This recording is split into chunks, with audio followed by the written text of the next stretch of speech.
and welcome to our discussion entitled Proclaim Liberty. Today we are starting Lesson 7, which is on page 42, with principle number 16. I just want to remind you, if you would turn back to the appendix in your discussion guide on page 195. If you'll turn to page 195, you'll see there that we have outlined all 28 principles of liberty into categories. And if you look at principle number 1 through 15, which we've discussed in previous lessons, you'll notice that we've labeled those foundations.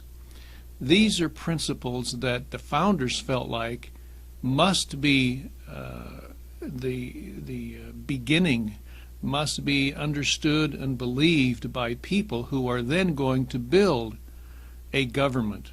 And if you'll notice, principles 16 through 22 are labeled structure principles.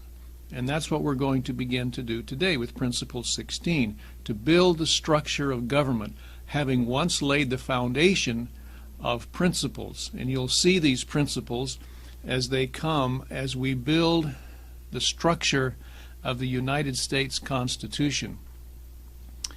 So we'll start now with principle number 16, which says the government should be separated into 3 branches: legislative, executive, and judicial. You know, over time there's been different kinds of governments, and philosophers have spent a lot of time talking about what kind of government is the best. Throughout history, ruler's law prevailed, as we've discussed earlier, and kings, and that's your first blank there, kings and emperors usually reign supreme. Then remember, we discussed a little bit of what happened in England and how after the Glorious Revolution in 1688, Parliament was made supreme. That's your blank, Parliament. Parliament was made supreme. In ancient Greece, they tried to practice democracy, having the whole people participate in running the government.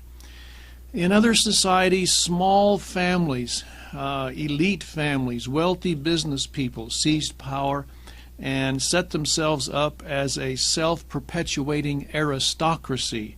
That's your blank, aristocracy. Did you get all 3 blanks for that? Kings, Parliament, and aristocracy, or an oligarchy. So these are the 3 main kinds of governments: monarchy, ruled by a king or a dictator; a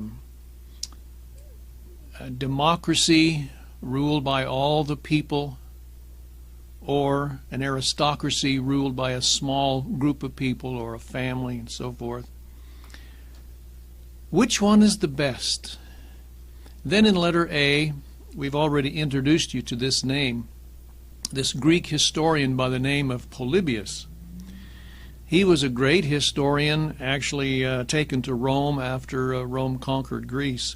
Spent a lot of time studying and writing. And in his writings, he recommended that the best part of all 3 of these kinds of government could make up what he called a mixed government, a mixed system of government. And that's your blank for letter A, mixed.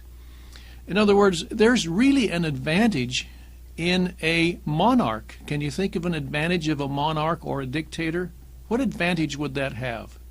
He would be able to make decisions rather quickly, wouldn't he? Okay. There's also an advantage to a democracy, where the voice of all the people are heard. See, there's an advantage there. Can you think of an advantage of an aristocracy, those who have wealth being the ruling entity in a society? These are people who would for sure protect the accumulation of wealth. They wouldn't want it to be voted away by the people who don't have things. And you need the accumulation of wealth in order to have an advanced technological society. Do you see this? So there's an advantage to an aristocracy.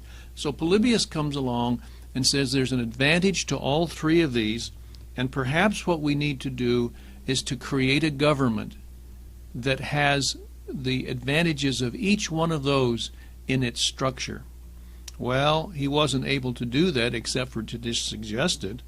And so centuries of experience in letter B with cruel and corrupt government suggested that he may have a great idea. These three main functions of government would be divided into separate compartments, and then a balance maintained between each one of them based on natural jealousy of each one. That's kind of an interesting concept. We'll talk about that a little bit later. Jealousy is your blank for letter B. But no nation, as I said, dared try it.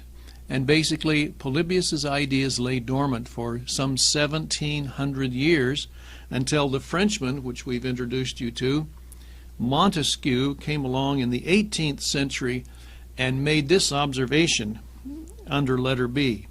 He says, when the legislative and executive powers are united in the same person or in the same body of magistrates, there can be no liberty. Do you follow that? In other words, if you have somebody who's in charge of enforcing the law, the executive, also making the law, do you see the problem with that? This is the problem with executive orders, isn't it? When the president makes a law to his liking and then is in charge of enforcing the law, do you see the problem there? And the founders are saying, no, we need to keep that separate. This is Montesquieu. Listen to him again. At the bottom of 42, he says, and again, there is no liberty if the judiciary power be not separated from the legislative and executive. Were it joined with the legislative, the life and liberty of the subject would be exposed to arbitrary control, for the judge would then be the legislator. Were it joined to the executive power, the judge might behave with violence and oppression. Isn't this beautiful doctrine? This is Montesquieu, who was known as the proponent of separation of powers. If you can imagine, the judiciary is the branch of government that protects individuals from bad laws or from arbitrary enforcement by the executive. But if the judiciary be not separate from the legislature or the executive, then you have no protection. Do you see Montesquieu's point there? It's kind of interesting because Americans, I should say the founders, had a hard time selling this idea. Most modern Americans don't even realize how difficult it was to get this separation of powers doctrine adopted. And we're so grateful to John Adams, who seemed to be in the forefront of wanting to make this happen. Under letter C, in 1776, he practically stood alone in advocating separation of powers, and he was criticized for it during the Revolutionary era. As a matter of fact, he said to himself and to others, I think others suspect me of something. We'll see that quote here later.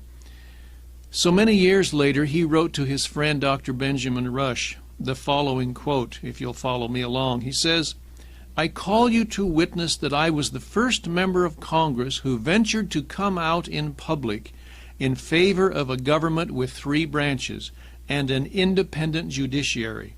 This, you know, was very unpopular. No man appeared in public to support it but yourself. Franklin leaned against it. Dr. Young, Mr. Timothy Matlock, and Mr. James Cannon, and I suppose Mr. George Bryan, were alarmed and displeased at it. Mr. Thomas Paine was so highly offended with it that he came to visit me at my chamber at Mrs. Yard's to remonstrate and even scold at me for it, which he did in very ungenteel terms. In return, I only laughed heartily at him. Paine's wrath was excited because my plan of government was essentially different from the silly projects that he had published in his Common Sense. By this means, I became suspected and unpopular with the leading demagogues and the whole constitutional party in Pennsylvania. It's kind of interesting that John Adams had this feeling, but I'll tell you, it was not easy to get this concept through. The whole feeling seemed to exist. We've been suffering under one monster head, that was King George, and now you want to give us three monsters to deal with in the separation of powers. Do you see the problem there? So John Adams persisted. And eventually this idea caught on and became ingrained in the thinking all up and down the East Coast.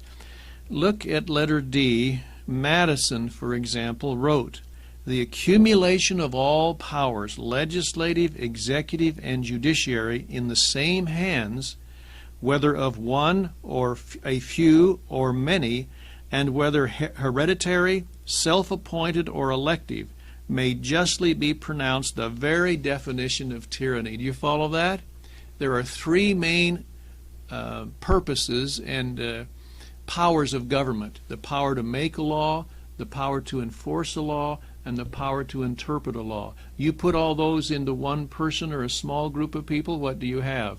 As Madison said, you have tyranny. And so the founders said, what we're going to do is separate those powers, and we'll see later, put checks and balances in between so they don't all come together. This is marvelous. And as you'll see in the graphic there on page 43, we've developed this into what we call the three-headed eagle. Do you see that? The three heads, executive, legislative, and judicial. Of course, the legislative has two eyes that are visible, representing the House and the Senate. But if you'll notice, even though they have three heads, this eagle, how many necks does it have? Only one. In other words, they're separate, but they have to work together to make this body move forward. Isn't that interesting? The problem became, as we turn the page to page 44, if you separate the powers of government, how do you keep them separate? That's the big problem. Well, that brings us to the 17th principle, which says a system of checks and balances should be adopted to prevent the abuse of power. And as we said, after John Adams sold his separation of powers to the rest of them, they kind of went clear the other way.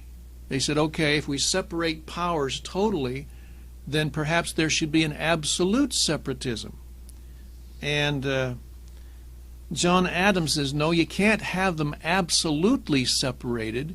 You must separate the powers, and then, as you see there in our graphic, carefully lace them back together again so they can work with each other, so they can talk to each other, correspond with each other. And that was a very delicate procedure. This is an incredibly delicate fabric, this Constitution created by the founders. Separation of powers, and yet you must have a system of checks and balances to prevent the abuse of power. Did you get your blank now? Just under that graphic, checks and balances. Checks and balances. Letter A, in his book, The Spirit of the Laws, Charles de Montesquieu saw the immediate need to check the legislature. He visualized a lower house being represented by the people and an upper house representing wealth and property from which most taxes would be drawn. Not because you only tax the wealthy, but because if you have, for example, the same tax rate, of course the wealthy will pay most of the taxes.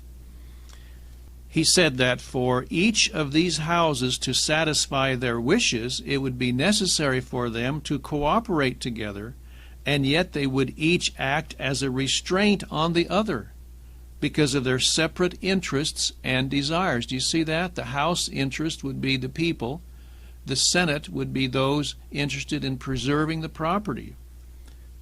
He felt, as we go on, he felt the people's representatives, that is in the House, would vote for numerous improvements. That's your blank, improvements. In other words, a lot of things to spend tax money on. But the upper house would keep these within reason because the propertied class would have to pay for most of them. Do you see the balance necessary there? In other words, they would have to have a check on each other, so neither one of them gets out of hand. Letter B, as between the legislative and the executive, Montesquieu felt that the executive should have authority to veto legislation which invaded the jurisdiction of the executive department or was considered to operate against the interests of the whole people. On the other hand, he recommended that the legislature should have the right and the means of examining in what manner its laws have been executed. In other words, the legislative should have the right to conduct investigations in the executive branch about how the laws are being carried out. Isn't this beautiful doctrine? This is checks and balances. One branch checking on the other, but not invading the rights of the other. Letter C, Montesquieu also recommended an independent judiciary to administer criminal justice and settle disputes between individuals. Using these suggestions, the founders then did exactly that. They separated the three departments and, as I said, carefully laced them back together again in a way which facilitated the forward motion of government without destroying the independence of each of the departments. It's a wonderful system. And Washington, in his farewell address, noted the beautiful system of checks and balances. Under letter C, he says, "It is important, likewise, that the habits of thinking in a free country should inspire caution in those entrusted with its administration, to confine themselves within their respective constitutional spheres, avoiding in the exercise of the powers of one department to encroach upon another." The spirit of encroachment, he says, tends to consolidate the powers of all the departments in one, and thus to create, whatever the form of government, a real despotism. A just estimate of that love of power and proneness to abuse it, which predominate in the human heart, is sufficient to satisfy us of the truth of this position. Did Washington know that it was a basic tendency of mankind, as soon as you give them a little power, to immediately begin to exercise unrighteous dominion over others? He indeed did. And so he spoke of it in his farewell address to the nation. Be aware of this problem. He goes on, "The necessity of reciprocal checks in the exercise of political power, by dividing and distributing it into different depositories, and constituting each of the guardian of the public weal against invasions by the others, has been evinced by experiments ancient and modern, some of them in our country and under our own eyes." And then he says this, "To preserve them," that is, the checks and balances and the separation of powers, "must be as necessary as to institute them." There's a challenge for modern Americans, isn't it? "If, in the opinion of the people, the distribution or modification of constitutional powers be in any particular wrong, let it be corrected by an amendment in the way that the Constitution designates. But let there be no change by usurpation. For though this in one instance may be the instrument for good, it is the customary weapon by which free governments are destroyed." Isn't that incredible insight? And he admitted perhaps the people may come to realize we need to make an adjustment in the assigning of delegated powers or checks and balances and so forth as this system moves along. If that be the case, then let the change happen by, did you get that? By an amendment to the Constitution, which is a process we'll discuss later in this course. And not let it happen, he says, by usurpation. What does that mean? That means just letting them do it, letting them assume more power.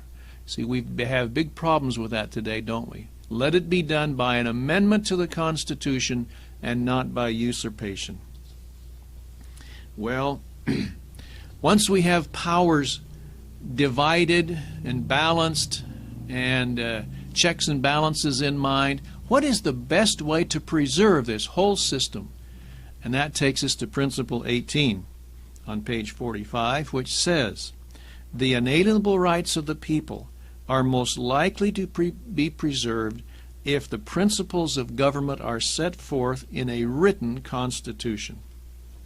You know, this is one of the problems with Anglo-Saxon law, as studied by Jefferson and the other founders. It was unwritten. That's your blank, by the way, unwritten. And since its principles were basically known by all the people who were very independent and freedom-loving, they didn't see a necessity to write it down. Dr. Lovell from the University of Southern California states, the law applied by any of these Anglo-Saxon assemblies was customary.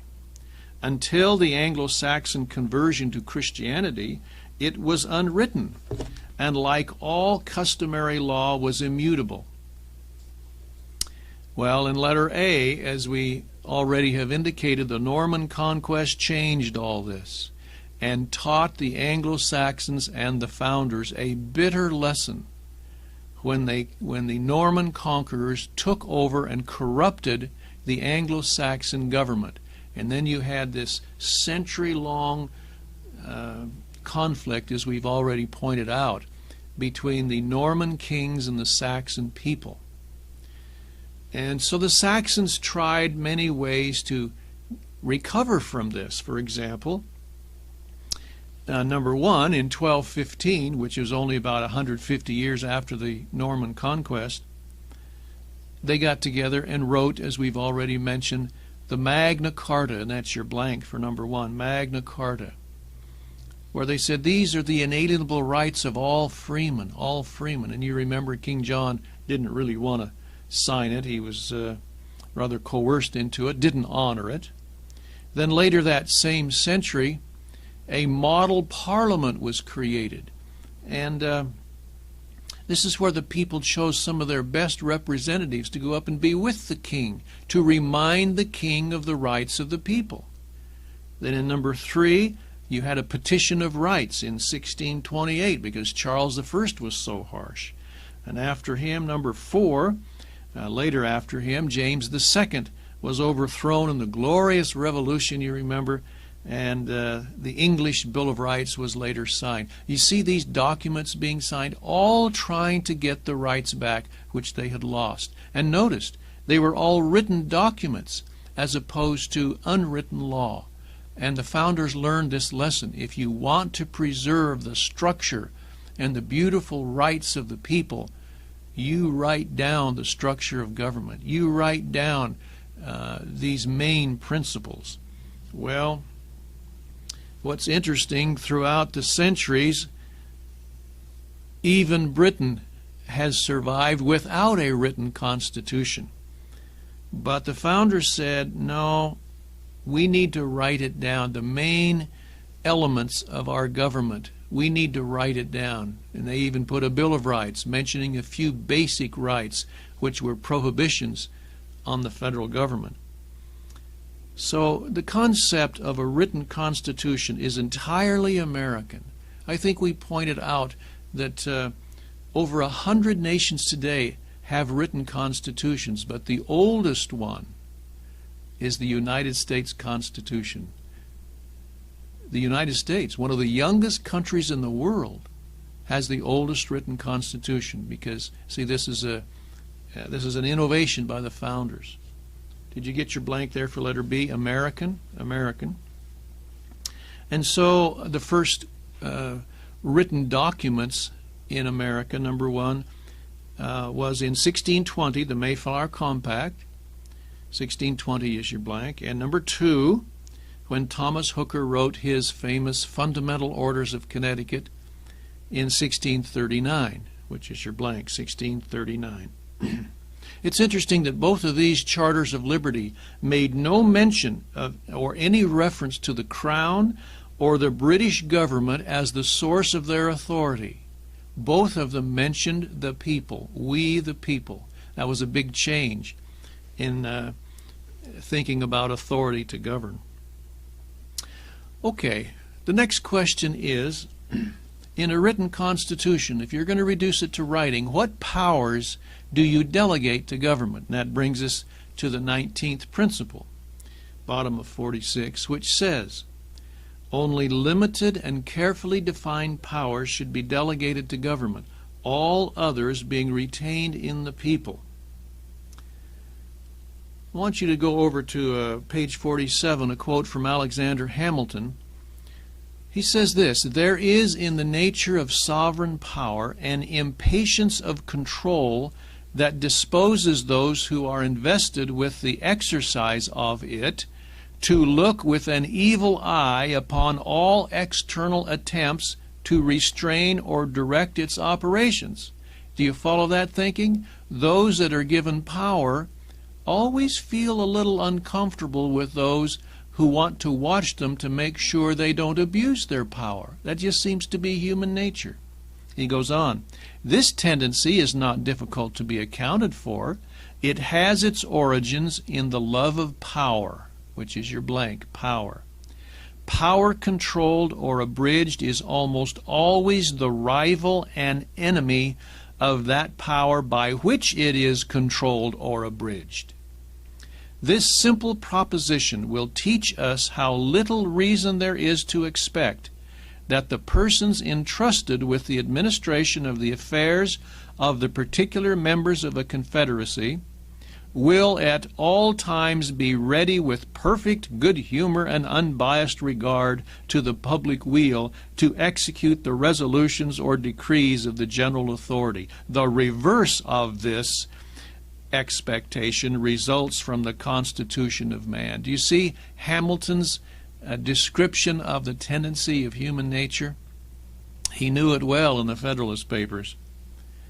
Under letter B, Madison, in principle in Federalist number 45, has a paragraph here that I believe is just filled with, what shall we say, political gospel principles. Let's read through this and comment on it as we go. Madison says, the powers delegated by the proposed Constitution to the federal government are few and defined. Did you get your blank there? Few. What does that mean, few and defined? If the powers to the federal government are few and definable, what does that mean you can actually do? You can actually list them. You can define them. They're listed. So if you go to Article 1, Section 8 in the Constitution, which we'll talk about in later courses, you see the powers delegated to Congress. It actually starts by saying, this is Article 1, Section 8, Congress shall have power to, and then it actually lists. And if you count them, you count about 20 powers given to Congress. 20, folks, not 20,000, just 20. And they're all listed there. If you go over to Article 2, Section 2 in the Constitution, you see the areas of responsibilities of the President. And you can actually list those. Come to find out, there's about 6 areas of responsibility of the President. 6, not 6,000. There's 6 in Article 2. Then you go to Article 3, which is the judiciary, and in Section 2 of Article 3, you see the different kinds of cases assigned to the federal courts. In other words, these are the powers, the kinds of cases that the federal courts can adjudicate. And if you actually count those, there's 11. 11 kinds of cases assigned to the federal courts. Not 11,000, just 11. Will you keep those numbers in mind? We'll refer to them throughout this course. 20, 6, and 11. Those, as Madison said, are few and defined powers given by the Constitution of the people to the federal government. Now let's go to the next sentence. Those which are to remain in the state governments are numerous and indefinite. That's your blank, numerous. What does that mean? If they're so numerous and indefinite, what does that mean you can't do? You can't actually list them because there's so many. If you try to list them, you'll leave some out. This is state government. Now, I don't know how many of you have read the Constitution of your state, but let me say two things about your Constitution. Doesn't matter what state it is. I can guarantee you two things about it. Number one, your state constitution is a lot longer than the federal. Is that correct? And number two, you will not find in any state constitution a list of specific kinds of laws your state legislature can pass. Nor will you find specific areas of responsibilities of your governor. Nor will you find a listing of the kinds of cases your state courts can adjudicate. Why? Because they are numerous and indefinite. And if you tried to list them, you'd leave some out. So don't try. Isn't that interesting? Of course, what does that tell us about where most government should be? State level, right? Okay, let's go on. The powers reserved to the several states will extend to all the objects which, in the ordinary course of affairs, concern the lives, liberties, and properties of the people, and the internal order, improvement, and prosperity of the state. According to Madison here in that last sentence, where will government be that deals with your life, your liberty, your property, your prosperity, etc., etc.? State. Isn't that what it says? Do you see that? I love this paragraph of James Madison. It just kind of describes the whole thing in a nutshell. Now let's go on to a quote from Jefferson in letter C. He says, "The way to have good and safe government is not to trust it all to one, but to divide it among the many, distributing to every one exactly the functions he is competent to perform best. Let the national government be entrusted with the defense of the nation and its foreign and federal relations, the state governments with civil rights, laws, police, and administration of what concerns the state generally, the counties with the local concerns of the counties, and each ward or township direct the interests within itself. It is by dividing and subdividing these republics from the great national one down through all its subordinations until it ends in the administration of every man's farm by himself, by placing under every one what his own eye may superintend, that all will be done for the best. What has destroyed liberty and the rights of man in every government which has ever existed under the sun? The generalizing and concentrating all cares and powers into one body, no matter whether the autocrats of Russia or France or the aristocrats of a Venetian Senate."